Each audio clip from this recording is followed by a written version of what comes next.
গদখালি যাওয়ার উদ্দেশ্যে যাত্রা শুরু হয়ে গেছে অলরেডি। ম্যাজিক গাড়ি ছেড়েও দিয়েছে। এই বৃষ্টির দিনে ছুটি হয়ে গেছে, ভিজতে ভিজতে যাচ্ছে স্কুলের স্টুডেন্টসগুলো। এটা ছোটবেলার কথা মনে পড়িয়ে দেয়। দেখো আরে বাবা এখন 50 বছর বাঁচতে হবে, তুমি যতই ভেবে যা করো।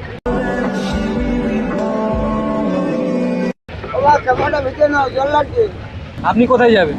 আমি যাবো নতুন হাট। মগরাহাট? নতুন হাট? इतना अंधेरा क्यों है मेरे भाई? নতুন হাট? নতুন হাট তো ফেলে এলাম না। না না, জগবলপুর নতুন হাট। এই বৃষ্টিতে ভিজছেন, বউ কিছু বলবে না? আমার কিচ্ছু হবে না। বাড়িতে বকাবকি করবে? আমি যাদবপুরে রিক্সা চালাই বাবা, আমাদের বাড়ি নতুন হাট। কে কে থাকে বাড়িতে? একা? না, আমার মা আছে, বাবা আছে, দাদা আছে, বৌদি আছে।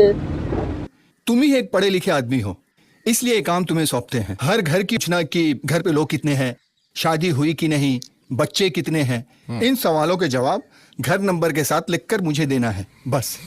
বিয়ে হয়ে গেছে? ভাইপো আছে। হ্যাঁ বিয়ে হয়ে গেছে? হ্যাঁ, আমি যাদবপুর বিশ্ববিদ্যালয় ইউনিভার্সিটি কলেজে চাকরি করি। তাহলে भाई साहब कुछ ज्यादा नहीं हो गया ये? मतलब कुछ भी। সবাই আছে বলছেন, শুধু বউ আছে বললেন না কেন? কে বলেছে বউ নেই?